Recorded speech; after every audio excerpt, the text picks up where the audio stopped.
What is up, the Lions fans? It's your boy Motor City Don P. We are back here once again, and you already know what time it is when you see me in front of your TV. One thing's for certain, and three things are for sure. Number one, the Motor City Cats are indeed back at it. Number two, we came to give you stats and not none of that static. And number three, perhaps the most important number of them all, number three. Want to make sure you keep your Lions news pragmatic and you may be asking yourself, how, Don? How, Mr. P? Does one keep their Lions news pragmatic? Well, I'll tell you, it's very simple, it's very easy, straightforward. Smash like button, subscribe, share with your peoples. And once you've done that, in any order in which you've done those things, you have indeed kept your Lions news pragmatic. And since sharing is caring, once you've shared this with your mothers, your brothers, your fathers, your sisters, your uncles, your cousins, your nieces, your nephews, your fathers, your brothers, your sisters, you name it, you name it, you have indeed cared about those people. And we got a lot of things to get into. One second.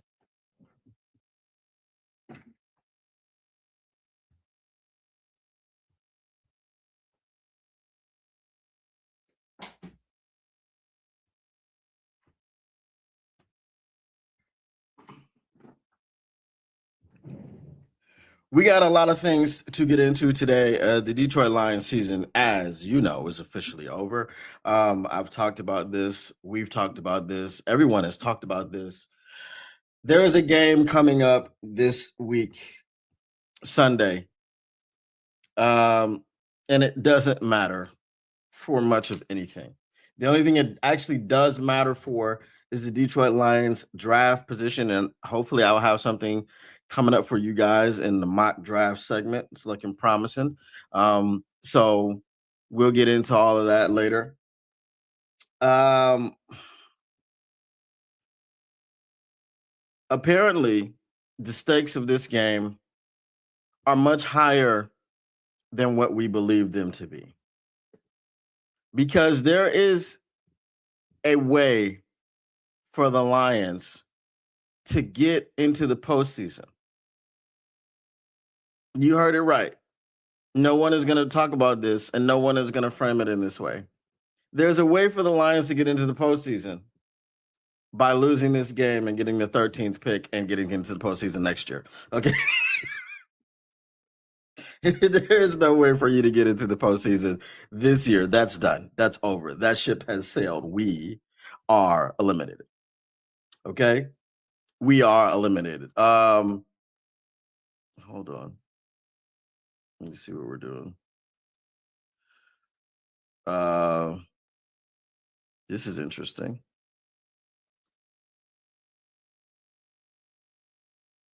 I don't know who changed my display name. Hold on.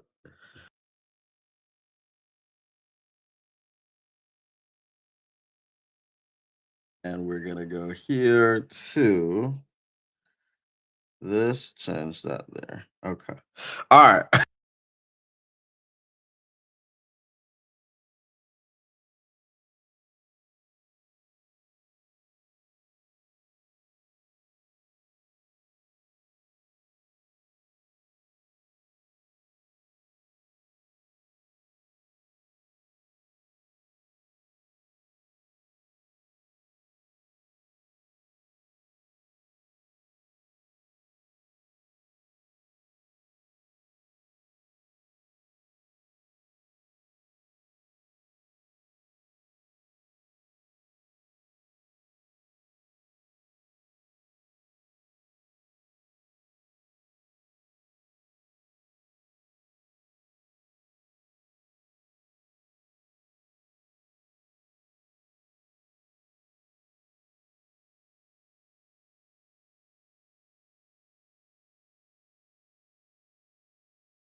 Now there's sound.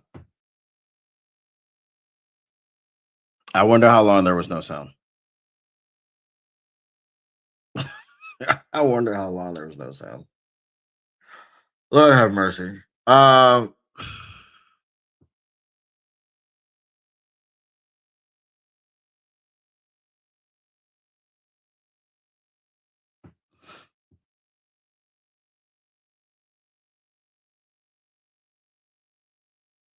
This is I mean, it's just ridiculous.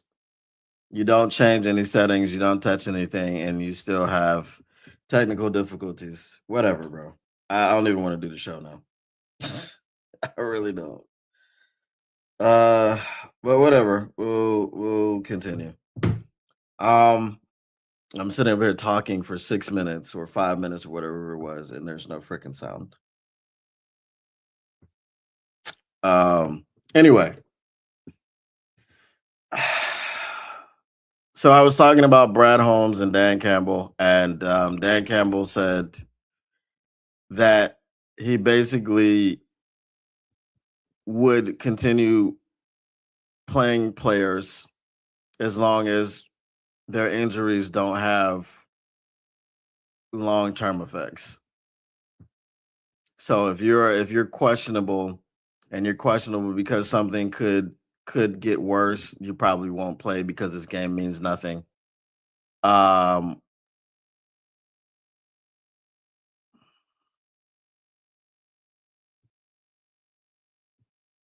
if it's just a regular bump and bruise, whatever. Only a couple of minutes muted on your end. Okay, cool. All right. No minutes should have muted on your end because if it started out not muted, it shouldn't have muted itself in the middle of everything. I don't understand what the point is, but anyway, because I didn't press the mute button, it was a is the program that I use for my mic. Um, so anyway, my philosophy about this, or what I think about what Dan is saying, is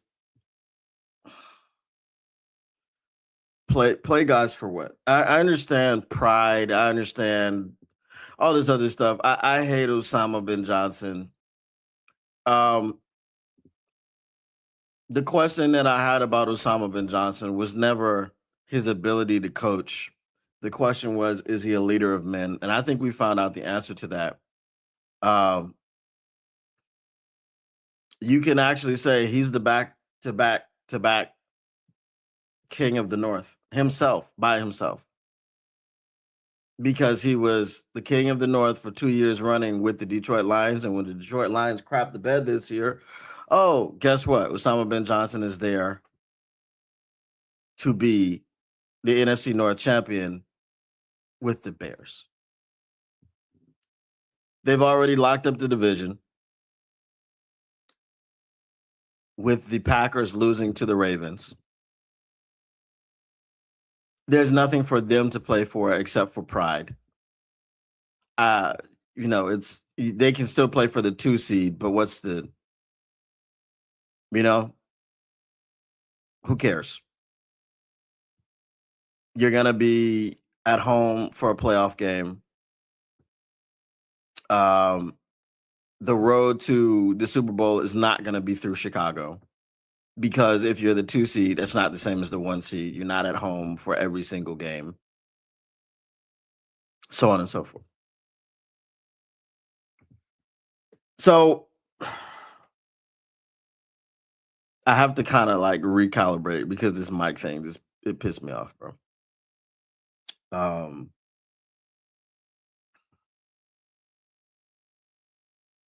so let me take a break.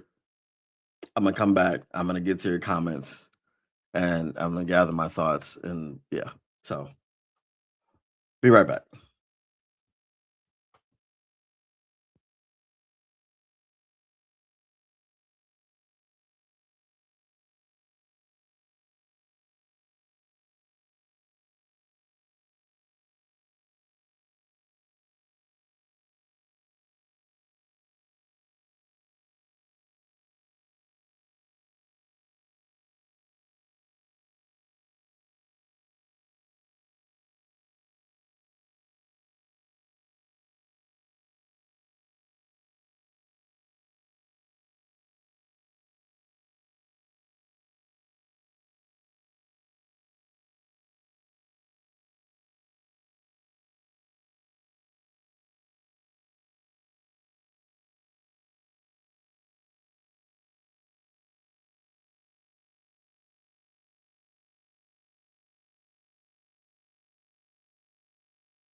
All right, we're back. All right, let me get to your comments.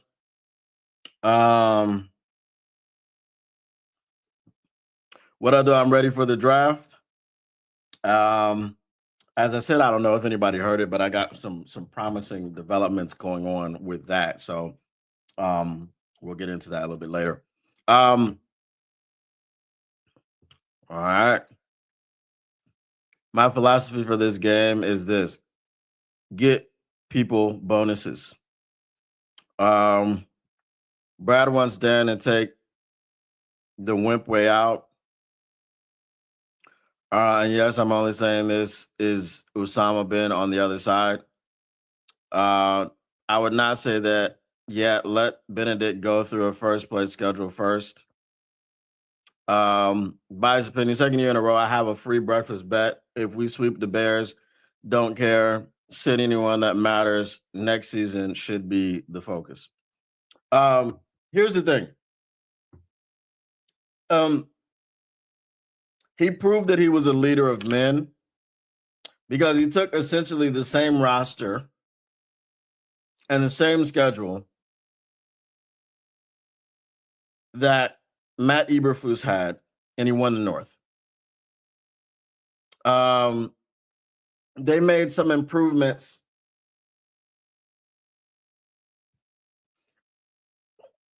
And this is gonna hurt, but sometime this offseason, we're gonna do a comparison between Brad Holmes and Ryan Poles. And you may think that it's a sweep and it's just a foregone conclusion that it's Brad Holmes that wins. But let's get into what we're going to get into. Okay. So there's been a lot of discussion today about what you need to hear and see from Brad Holmes when he does his end of the year press conference. And y'all can tell me what y'all want to see and hear in the chat. And I'll tell you what I want to see and hear. What I want to see and hear from Brad Holmes doesn't matter. What I want to hear from him doesn't matter. What I want to see from him is all that matters. Because I'm taking a believe it when I see it approach. There are too many variables and factors as to why this thing failed for Bradley, Matthias, Jerome, Cornelius, Bartholomew, Quantavius, Jaquimius, Shaqnarius, DeMonte, Lavelle, Broderick Holmes. There's too many factors for him to look at before he points the finger at himself. What are those factors? You say, well, let me go through some of them. We had 2 new coordinators. We had a lot of injuries. So he's going to talk about attrition. He's going to talk about acclimation. What else can we point to? You know, a little bit of turmoil, upheaval, because the coordinator that we hired for offense was ass cheeks, and then our head coach had to take over. So there were different responsibilities that came out, and there's a learning curve for Kelvin Shepard, and there's this and there's that and there's a third thing. And we got injured on our offensive line, and we couldn't protect Jared Goff. If you don't start with an apology to the fans and an acknowledgement that your way hasn't helped us win a Super Bowl. Because this is the guy that stands at podiums and pulls receipts on reporters. This is the guy that stands at podiums and gaslights an entire fan base. This is a guy that stands at podiums while gaslighting an entire fan base, Explain to us why we're stupid for wanting an edge rusher. I can just see it now. Y'all said y'all wanted an edge rusher. El-Quadin Muhammad, he got 10 sacks. This is the same guy that had you believing that a 6th round draft pick from Egypt, who had only been playing the game for 5 years, was going to come in here and be your Lord and Savior at the defensive end position. Somebody please pull up Ahmed Hassani's stats. Oh, I'll pull them up for you. 0, 0, 0, 0, 0, 0, 0, 0, 0. Whatever stat, 0. Let's start with games played, 0. Let's start with games on the active roster, 0. And then you can understand why everything else was a 0. So that's why I'm taking a believe it when I see it approach. Shout out Heavyweights. When they did their talk today about the draft picks, about all the people that got drafted after Hendon Hooker in the 3rd round.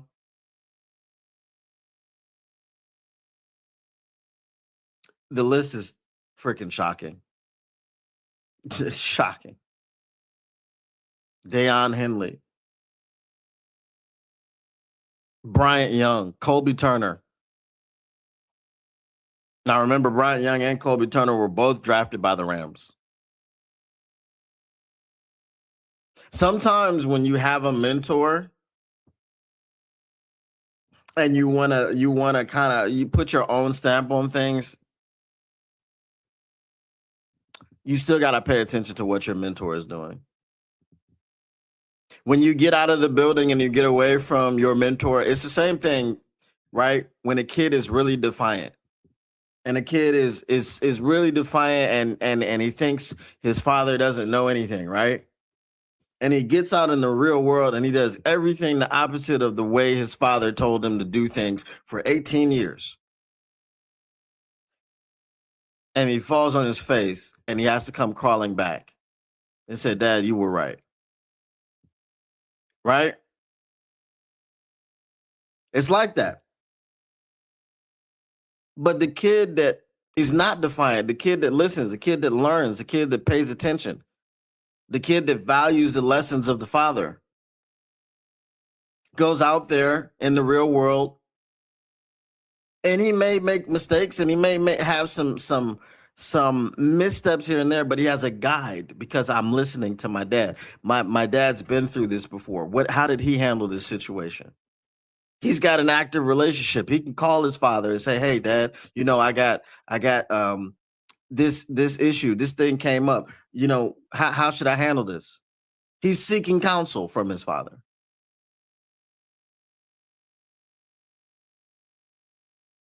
Now, can both of those guys succeed? Yes. Can both of those guys fail? Yes. But which one is more likely to succeed and which one is more likely to fail?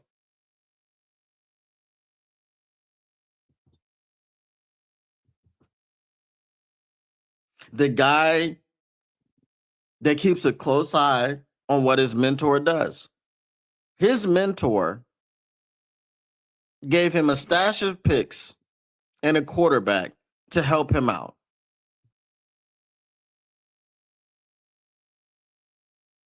Then his mentor went on to win a Super Bowl, and that very same year, missed the playoffs the next year, restock, retool, and be back in the playoffs every year after that. And now this year, very serious Super Bowl contender once again. While we have been to the NFC Championship and crapped the bed, and that's the height of what we've gotten. Did we come from different situations? Yes. Did we come from different locations? Yes. The Rams were ready to win now, and they did. The Lions needed to rebuild, and they needed to do something, and they did. But now that you're on the same footing, what have you done? You've drafted Hendon Hooker over Bryant Young and Colby Turner.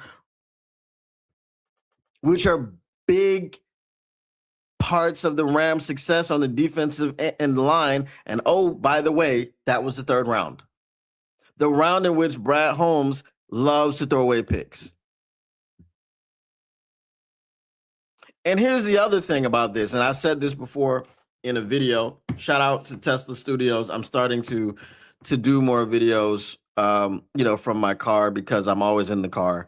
I'm always working. So when I have a free 10 minutes here and there, I'm getting videos done.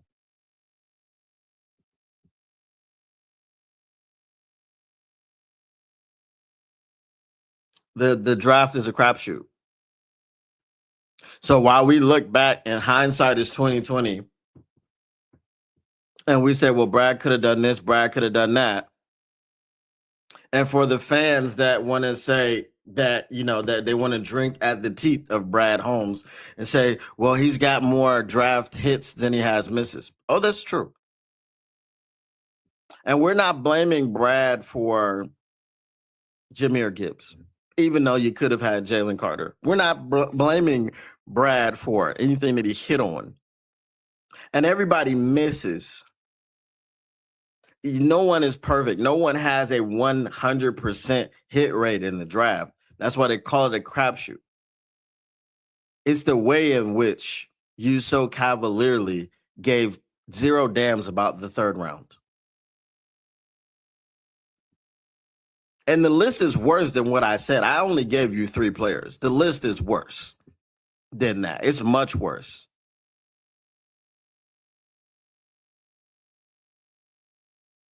But I gave you 2 players that reside on the Rams defensive line for a reason. Because for a guy that comes from F them picks, and you watch them F them picks and get a Super Bowl, they then took them picks and made immediate impact in a way in which we haven't. So no, it's not to say hindsight is 2020 and you should have done this. No, it's the fact that you do the things that you do in the third round that you do. Guess what? Broderick Martin was a project. You don't take projects in the third round, but guess what you also could have done?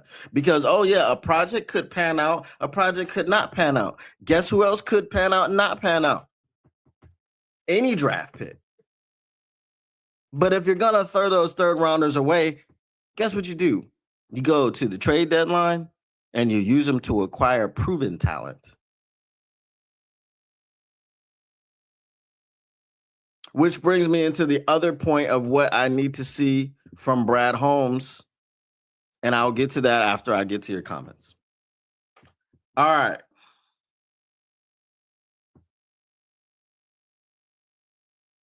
I don't know. What the frick is this? What are we doing? Okay. Thank you. Okay.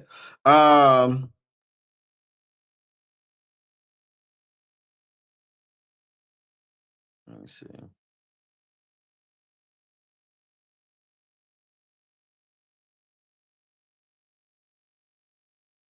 What up, though, Tactical Sport? Oh, we're talking about it. We're talking about stupidity from Brad. I was gaslit. I know I was gaslit. If he isn't apologizing for that, I don't want to hear it. Facts. But I know he will never do that, so I need to see action. Thoughts on Dan Campbell? We'll get to Dan Campbell in a bit.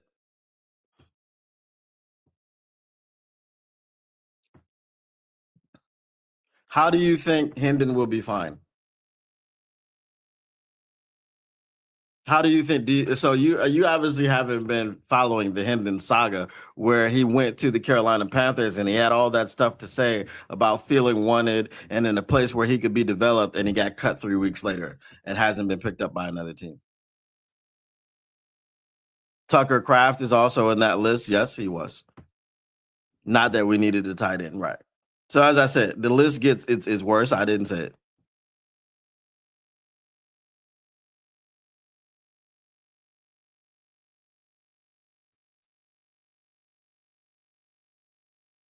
Did he go to the Jets? Okay. He went to the Jets because of the familiarity with Aaron Glenn. That doesn't mean he's good. That if a team gave up on you in 3 weeks, that they saw something. And Aaron Glenn is grasping at straws and needs a quarterback. Hendon Hooker got worse every year that he was here. I know this because I've been covering the team, and I tried to root for Hendon Hooker, and I tried to get everyone to be patient. And he looked worse every year that he was here. So here's the thing. Here's the other thing on the other side of this. We talked about the drafting. Here's what I need to see from Brad Holmes going forward. Here's what I need to see from Brad Holmes this offseason.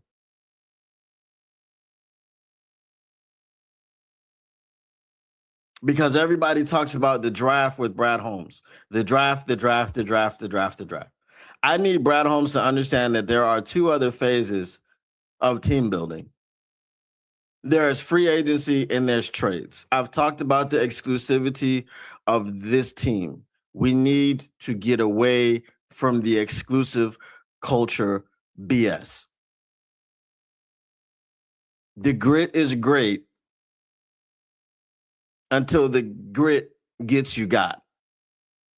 And the grit is getting you got because when you go through free agency and you don't feel that people fit the grit and you don't sign them because you don't feel they fit the grit, and you make your team worse because you're not making your team better, what are you doing?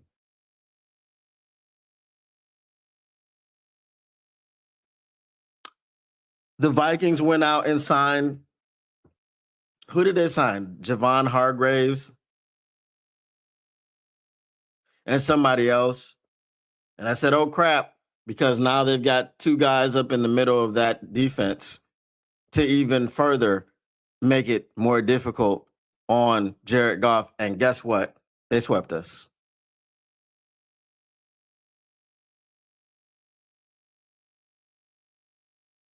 The Packers went out and got Micah Parsons, and everybody laughed. Why would you give up so much? Blah, blah, blah, blah, blah. That defensive line was too much for us. And yeah, if we're talking about scheme, please tell me why Hutch stays on one side of the football and because everybody, like, if you're a Detroit Lions fan and you're a slappy, you want to put Aiden Hutchinson in the same conversation as Micah Parsons. You have to find Micah Parsons. You have to look for Micah Parsons.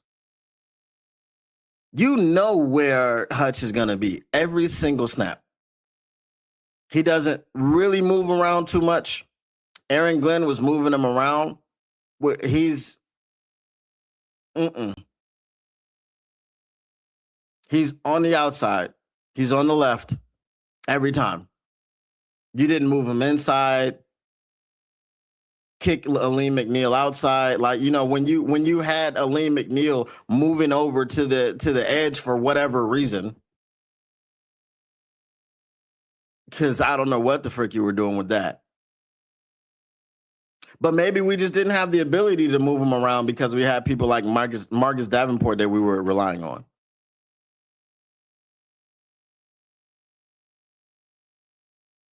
So the action that I need to see from Brad Holmes in this situation is that you need to enter the free agent market. Again, I've talked enough about contracts. I've talked enough about cap space. I've talked about enough about how those things work for you to be telling me now about how we don't have enough money and we can't make these moves and blah, blah, blah, blah. Why do we call him Bargain Bin Brad? Because he gets people like Marcus Davenport and Emmanuel Mosley and DJ Chark, people who are injured, perennially injured, always injured, and never finish seasons. And we asked them to come here and finish seasons? How? And it's not that we just asked them to come here and finish seasons. We're relying on you. We're relying on Emmanuel Mosley to be our starting cornerback. Oops, 3 plays and another season-ending injury. But we want to bring you back because if we can just get you healthy, we're relying on Marcus Davenport to be our starter on the other end of Hutch, and Hutch is talking about how, yeah, man, we're willing it. He's gonna be healthy. It's the will, brother. He hasn't been healthy in his career ever. 11 games, or sorry, 9 games was the maximum. Was it 9? No, wait. He did 15 games once in his career. After that, it was 13.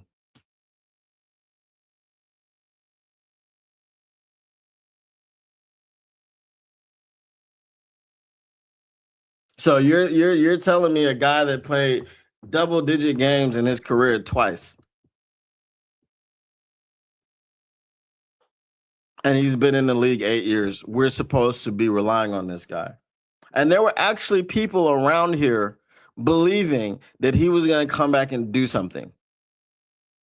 He came back and played not to get re-injured.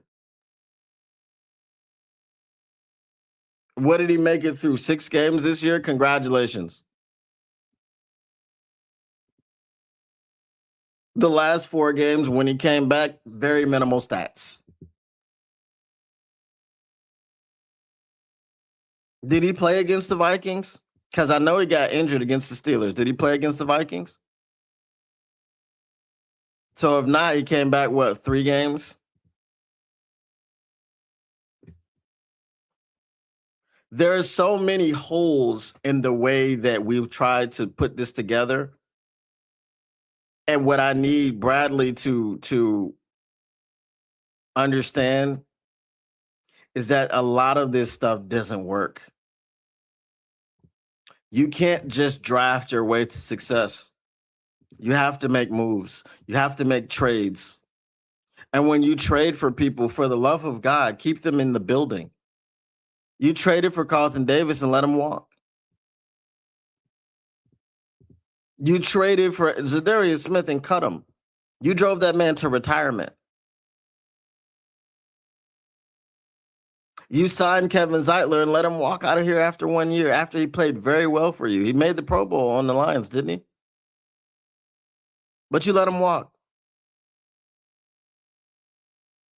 If you are really restricted, Brad, as a GM, if it's not you who doesn't want to spend money, if it's your owner, Sheila Ford Hamp, then you need to sit down with Sheila Ford Hamp and tell her, I cannot do my job, which is to bring this team a Super Bowl roster. I cannot do my job unless you allow me to spend money.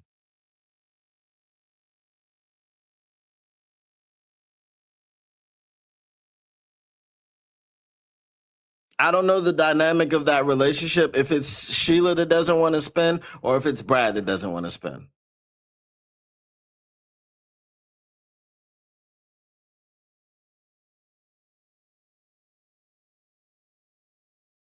But that stuff needs to change, bro. We're not about to do anything with a general manager who's afraid to spend money, with a general manager who's afraid to make trades. And then once he finally makes impactful trades, it's a 1-year rental or a half a season rental or a 4-game rental.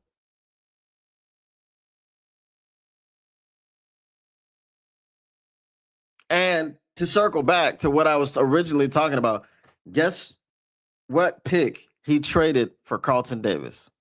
Oh, damn, a 3rd rounder. So remember when I was saying the draft is a crapshoot, and you could have taken those 3rd-round picks and made other moves like trades to get proven players? He did that one time. And it worked really well. And Carlton Davis wanted to come back, but you didn't want to give him the money. So you brought in DJ Reed, which is about 5 steps back from Carlton Davis.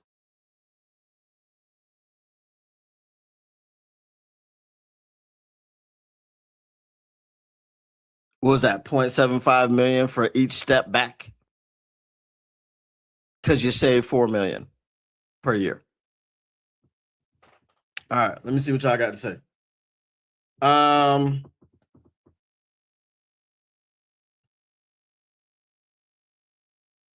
There's a lot.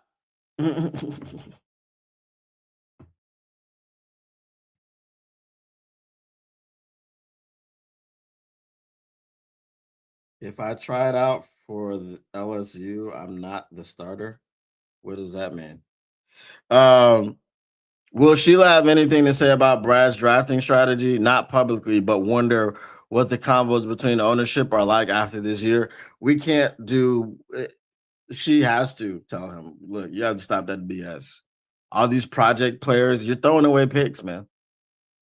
We're throwing. Look,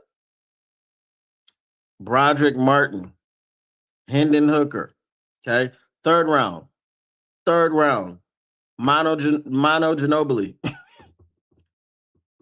Giovanni Manu, third round to go up in the fourth. Okay. So you also wasted a 4th rounder on him. Okay. Isaac Tesla, 3rd round. Okay. Was there someone else in there that I missed?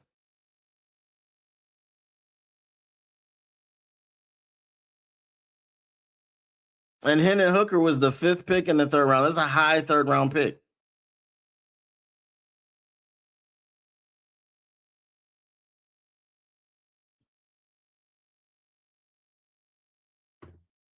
Five or 6 third rounders right there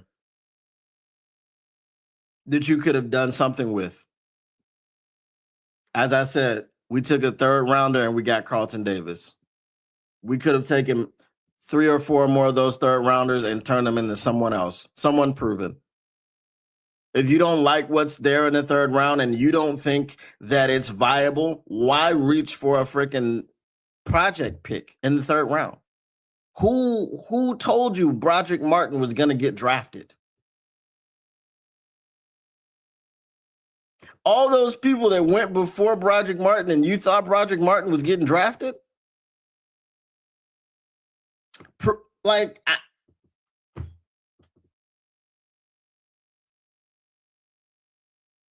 up, though, Mr. Detroit City? Appreciate you. Melvin needs to stop drafting hurt players and to stop drafting project players. Yes, those things need to happen. Brad will say he tried to do this and that. Trying to get a deal done isn't getting us to a Super Bowl. Those are also facts. I don't want to hear anything else about what he tried to do. I tried to get Danielle Hunter. I called about Myles Garrett. I called about Max Crosby. I called about Trey Hendrickson. Trey Hendrickson was on the trade block this year. But I mean, this year, I'm not even mad about Trey Hendrickson. Because we weren't, this roster this year wasn't getting it done. Trey Hendrickson wasn't going to fix anything. We might have gotten to the playoffs with a Trey Hendrickson. We might have. Because he's a 17 sack a year guy. So while El-Quadin Muhammad had 10 sacks, if Trey Hendrickson gets here and has 17 sacks, then maybe we do win 2 or 3 more games. But because you neglected to do anything on the offensive line, and I've said this, guys, remember, and I know this hurts to hear, the offensive line that was so great outside of Penei Sewell was built by Bob Quinn. Remember when we laughed at Bill Belichick and called him crazy when he said that Fatty Matty Patty had a lot to do with the offensive line in Detroit. And because we hate Fatty Matty Patty and because we hate Bob Quinn, we laughed it off. But when Brad Holmes got here and he added Penei Sewell to the mix, Graham Glasgow, who's not, great, but right, he came back, he was there. He was drafted by Bob Quinn. Frank Ragnow was drafted by Bob Quinn. Taylor Decker was drafted by Bob Quinn.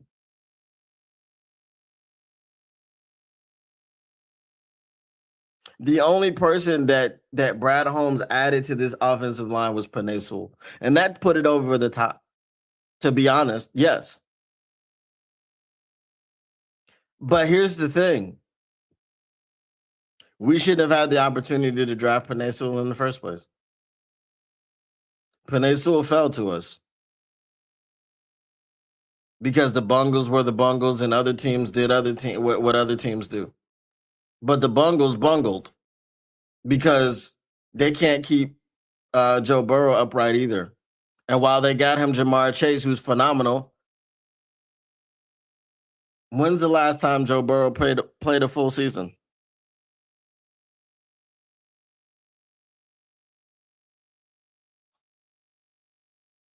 And when Joe Burrow's in the Super Bowl,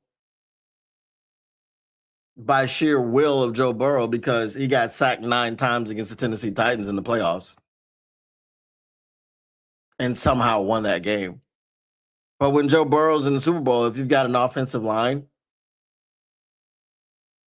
does Aaron Donald blow up that play to the degree that he blows it up and doesn't give you half a second to throw?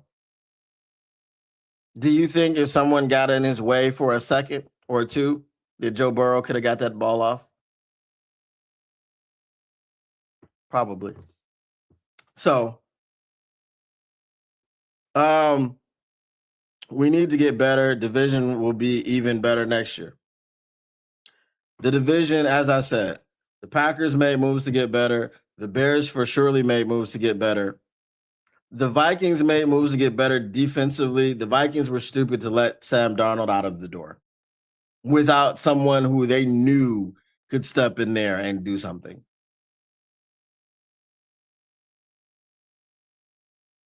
But they did something to get better on defense. And the problem that we have against the Vikings, and somehow I don't know.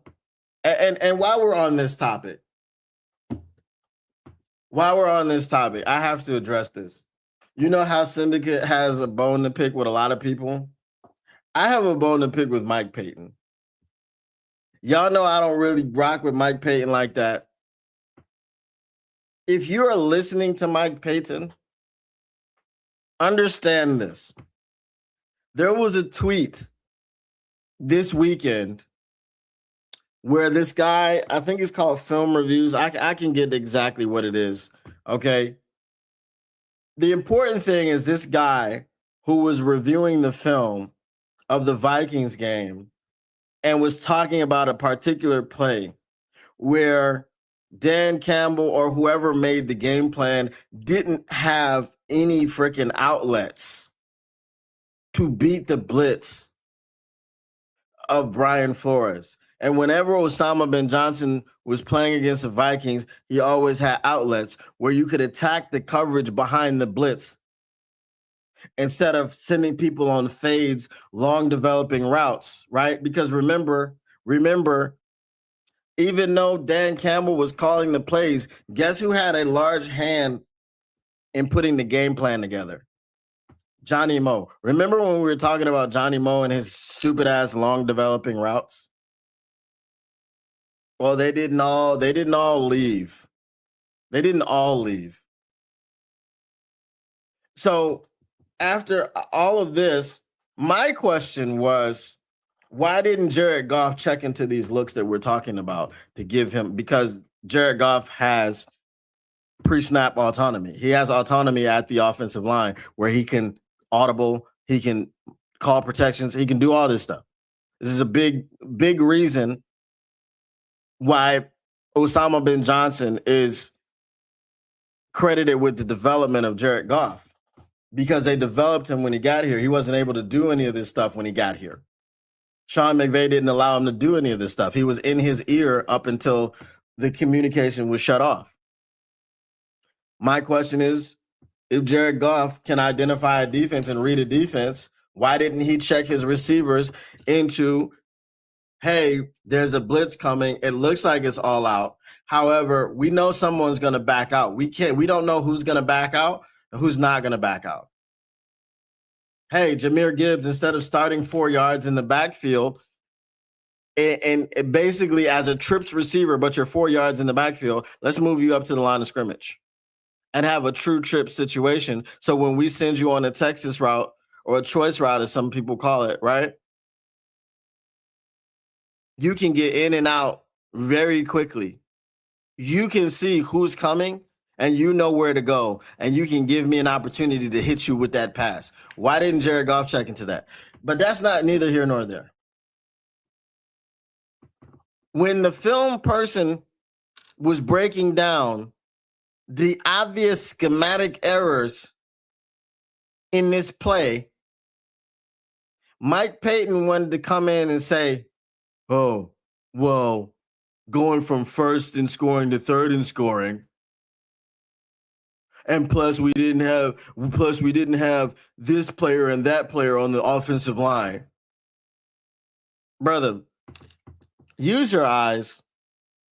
You're going to tell me this offense went from first in scoring to third in scoring. So there's nothing wrong with the offense. We're 8-8.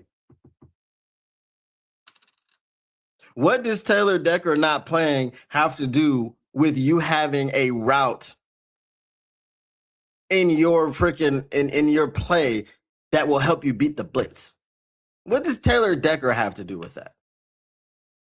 If you take away the entire offensive line and say there's no offensive line, can you still call different routes? I just want to know. So I ain't got no love for Mike Payton, bro.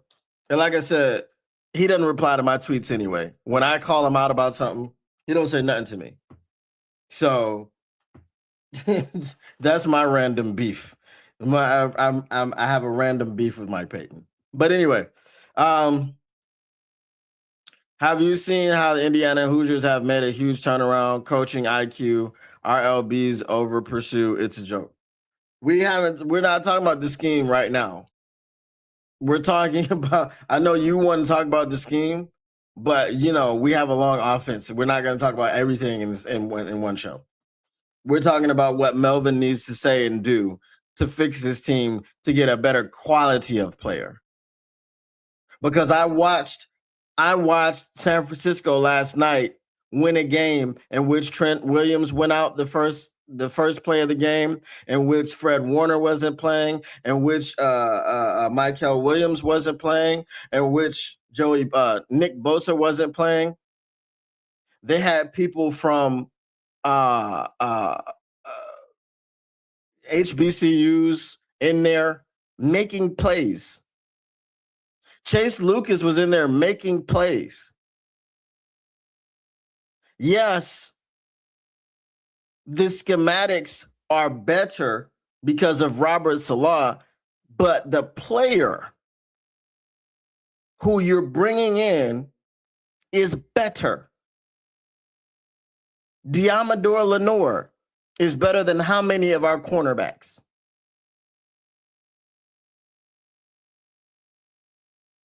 Every time we freaking have someone injured, we have to resort to some 7th rounder off the practice or the vet squad. Because the cornerback snob can't cornerback.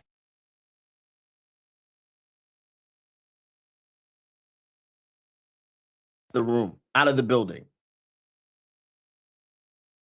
The former defensive tackle in Brad Holmes can't draft defensive tackles. Now, you can say Tyleik Williams is going to be fine. Aleem McNeil, I've told you, Aleem McNeil is not a league, yet you pay.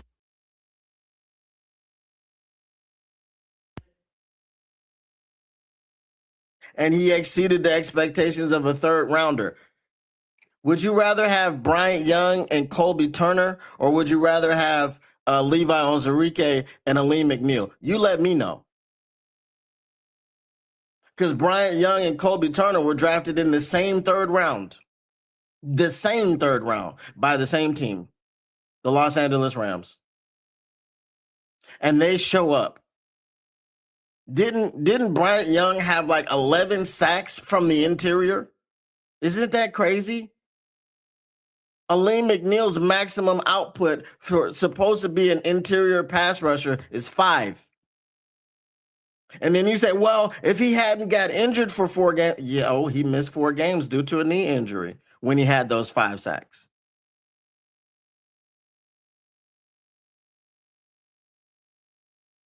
I'm just saying, the quality of player after the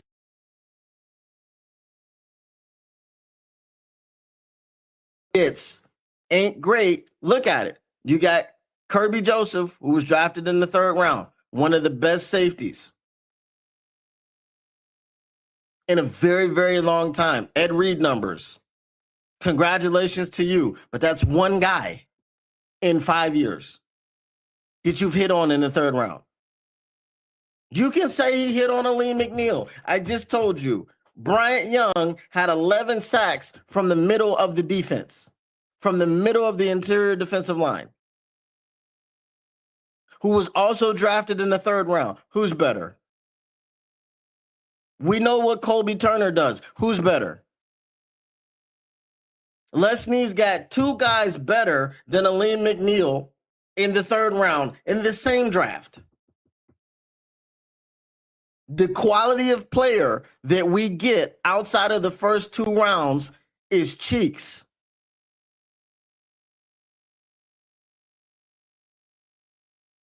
And when they're injured, like Levi Onwuzurike, we go ahead and give them a deal while their knee is hurting before we figure out what's wrong with their knee.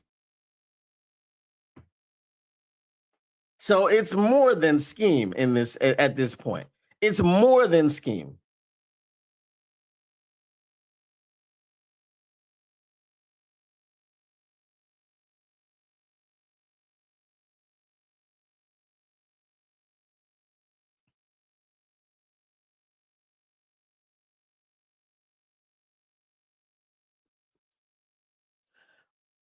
Martin Manu, Sorsdal were borderline UDFA guys, SMH. Sorsdal was drafted over Puka Nacua.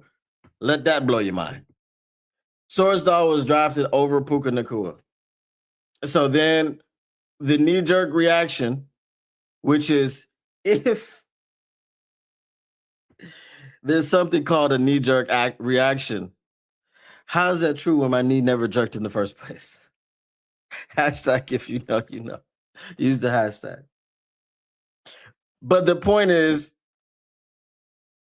a knee-jerk reaction because we didn't draft Puka Nacua. Now we give up 3 third-round picks for Isaac TeSlaa. Isaac TeSlaa, he's going to be good, but it wasn't necessary. He didn't help us get to the playoffs. We're 8-8 with Isaac TeSlaa on the team. I'm agreeing with you on everything you have said. Keep doing it 100. Appreciate you. I don't care. The draft is not going to fix you. You need to draft offensive line and defensive line. You need someone in the freaking secondary. You need so much now because you took the 3rd round as your own personal freaking playground and you got nobody. 4 years of drafts in the 3rd round have gotten you who? Kirby Joseph. You didn't help this team on the back end. You helped the core which made people believe that you could win a Super Bowl. You built up the core. Great. What about when you need other guys to step up and step in? That's why we're always freaking dealing with practice squad guys when somebody gets injured. And we need to look at the practice policies of Dan Campbell. Dan Campbell needs to stop that ish. Because we're always injured, bro. Stop wearing pads on Friday. It's not that, it ain't that deep, bro. And that goes along with this grit ish. I got it. Cool. It's great. We're a tough team. We're bullies. We got bullied in Minnesota.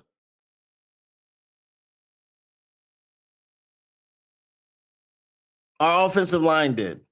We got bullied in Detroit against the Pittsburgh Steelers. Our defensive line did. 100% for sure and for certain. Our offensive line did. Jahmyr Gibbs had 7 carries for 0.2 yards. What's all that bully stuff getting us? Stop practicing that way. And then maybe we'll have some people healthy. Agreed. 3rd round draft picks are great ammo during the draft also. I think if we get the best free agent center and draft a tackle for Decker, that will help. I wouldn't be surprised if he retires. Defense is a hot mess with the Kirby situation and Branch is out. Defense has been ass from the moment those guys got here. The defense has been neglected. It's been ass. Whether it's coordinators, whether it's defensive players that you're drafting, it's been ass. Whether it's free agents that you're signing, it's been ass. And we're going to go through, like, this offseason, we're going to go through, like, all the moves. All the moves.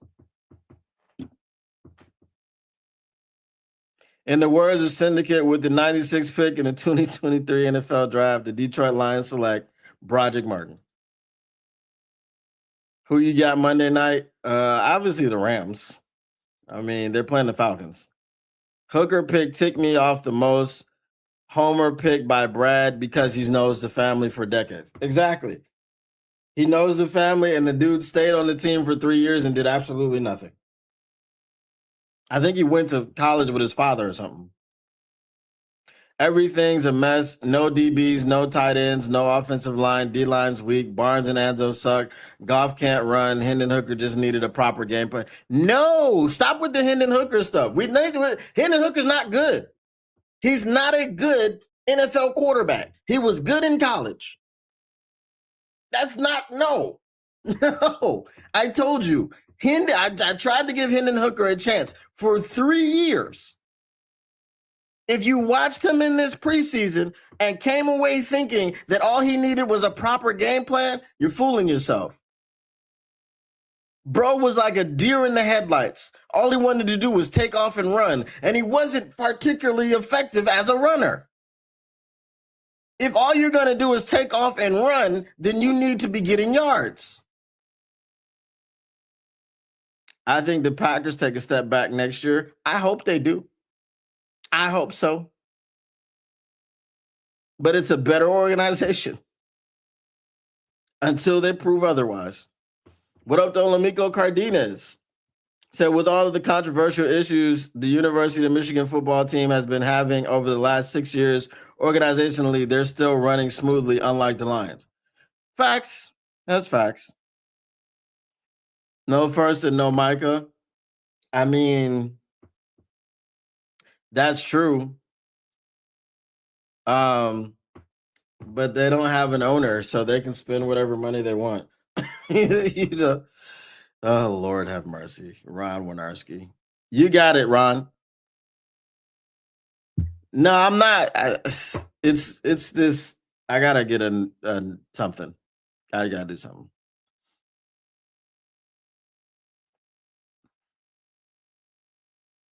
Lions too busy taking Hooker that year. So also Yahya Diaby was there as well. I told you the list was bad. The list was really bad.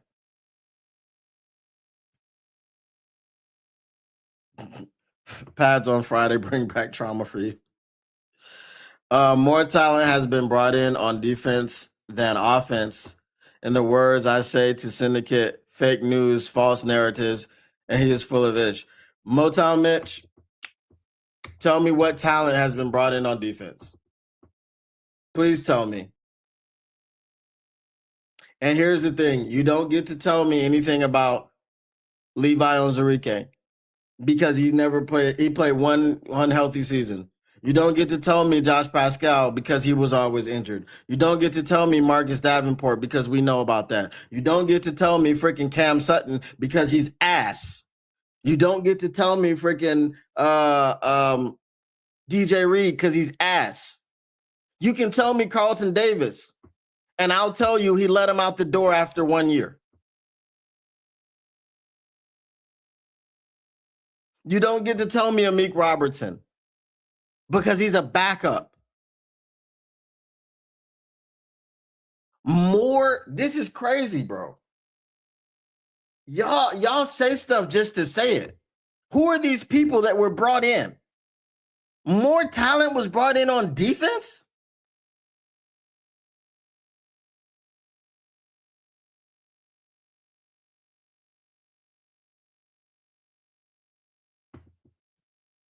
Wow.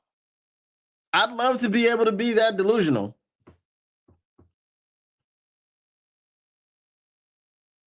I don't see how the Bears will be last. They'll take a step back because they'll have a first place schedule. But they've got an offensive line in place. They got a quarterback who's continuing to grow and be developed.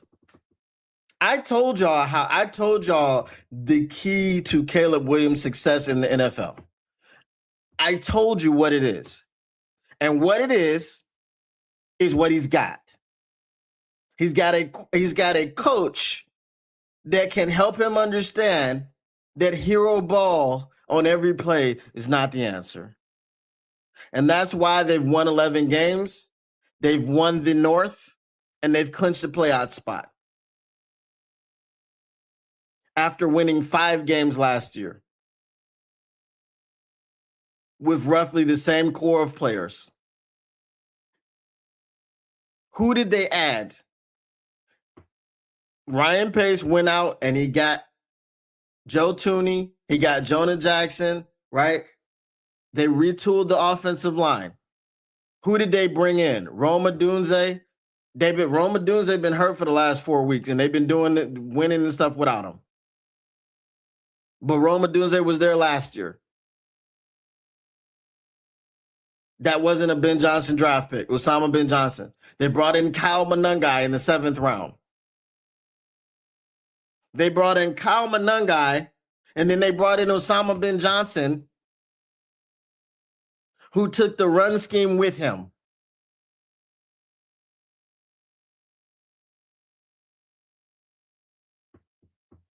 I mean, I like to be objective. I don't know what y'all see. Did you just tell me all those guys they brought in? What about Campbell? Is to T.A. Kirby, Branch, Hutch, El Qadim Muhammad, the entire D? How about that? Brother, I said that Kirby Joseph and Brian Branch. I've talked about the core. But I've also told you that our defense has been ass. When has our defense been good? When has our defense been a championship level defense? Please tell me, in which year did Brad Holmes and Dan Campbell field a championship level defense? We haven't been able to get to the passer with any type of consistency except for one player who our general manager gaslit us and told us that the reason that everyone was mad is because he's so good in Hutch, and why don't we just draft another one?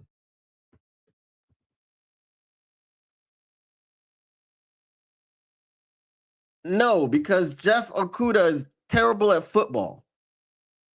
He's terrible at football. Terrion's situation is it's looking like injury based. Some of us Detroit fans are able to understand that Ben Johnson's offense was the reason we were such a winning team last year. Some of us are not able to.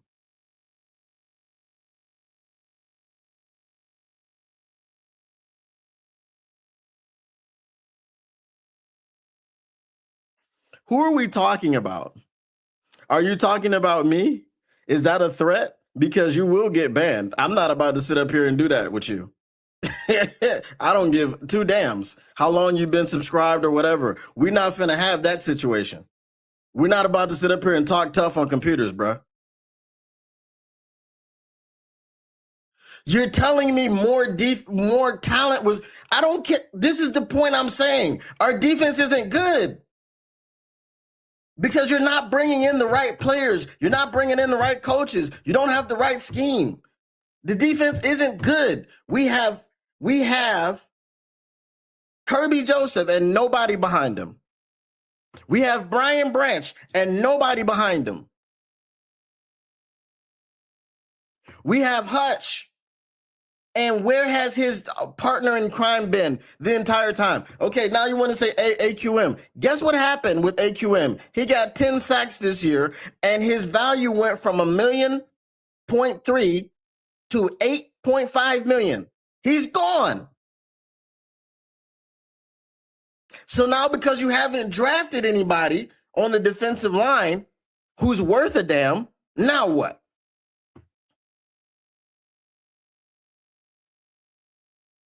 Has anyone noticed the Holmes effect when it comes to free agency? He doesn't like paying players worth keeping.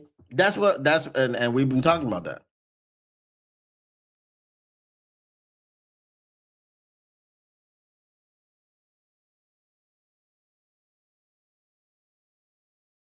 The problem being injuries, as I said, and I don't know if you were here, was we need to stop practicing the way that we practice. We need to stop going full pads on Fridays. We need to give these players a break. This is the point.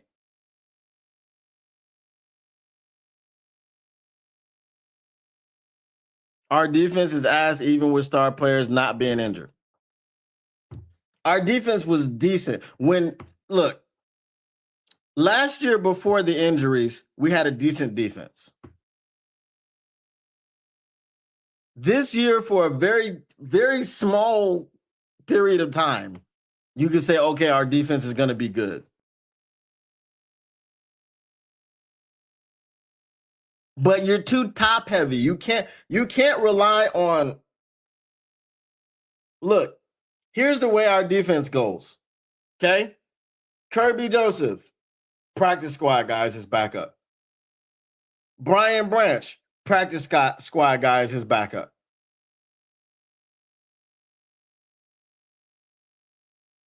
Derek Barnes, Alex Anzalone, Jack Campbell. Who are the backups? Special teamers. You drafted Tyleik Williams. That's your backup for Aleem McNeil and DJ Reader. And then you had Roy Lopez, who was a good signing. Marcus Davenport, need I say more?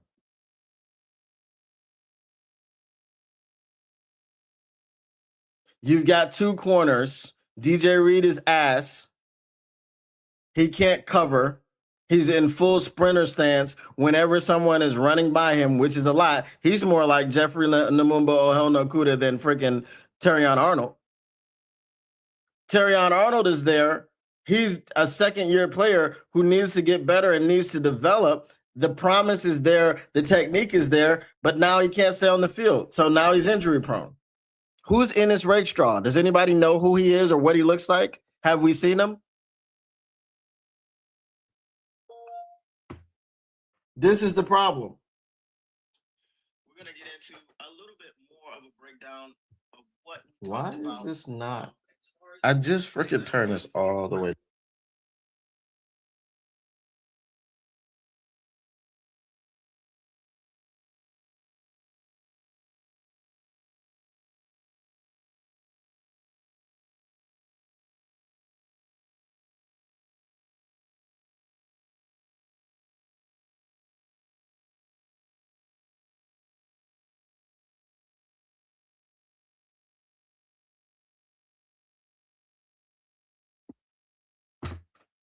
So that's the point. You have a few good players, and then once they get injured, which seems to be all the time, you have no answers. If Breakshaw is on the field and healthy game one next season, he's officially a bust in my book. Is it on the field?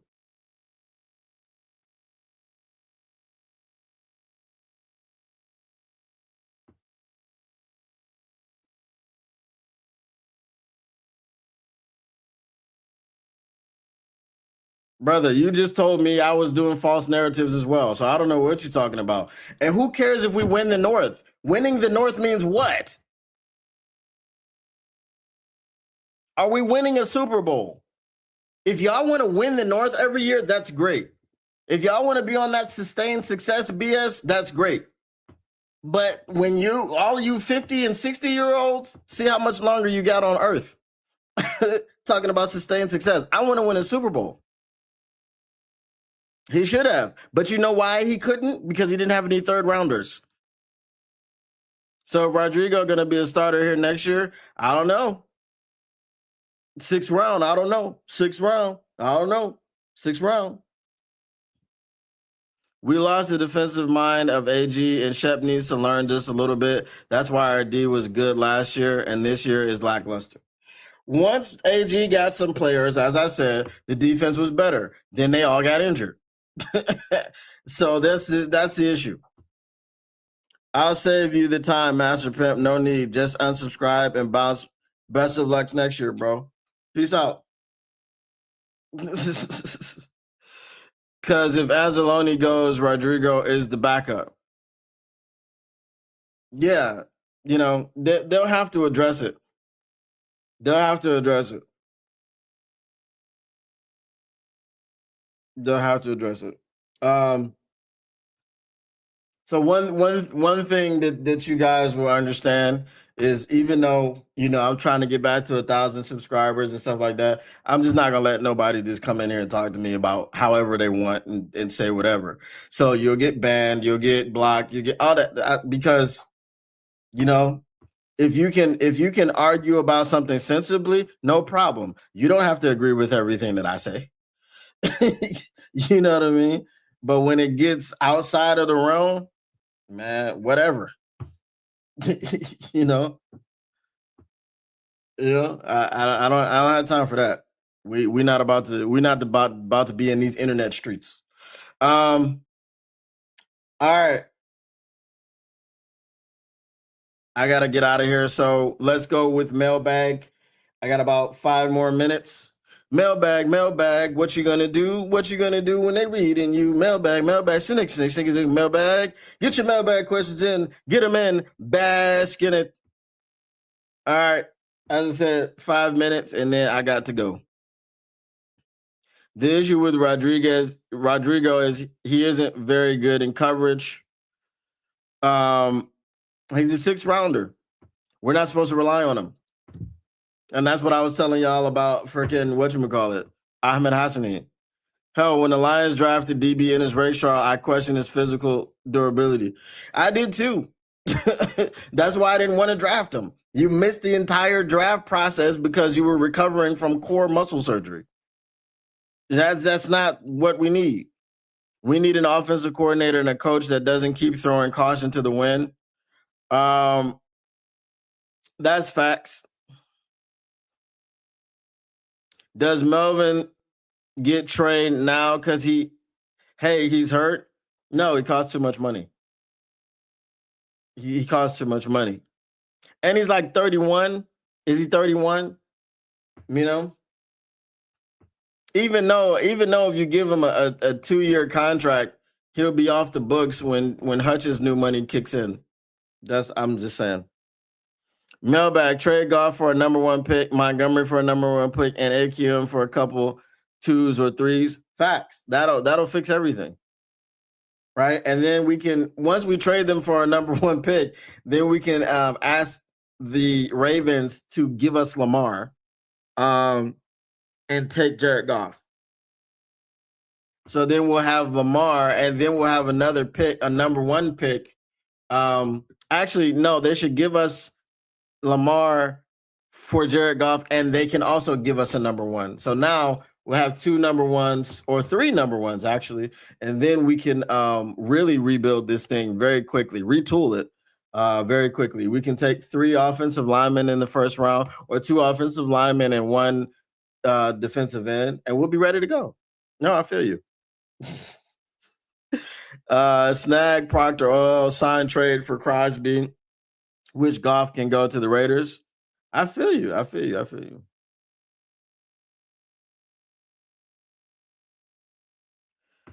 Um,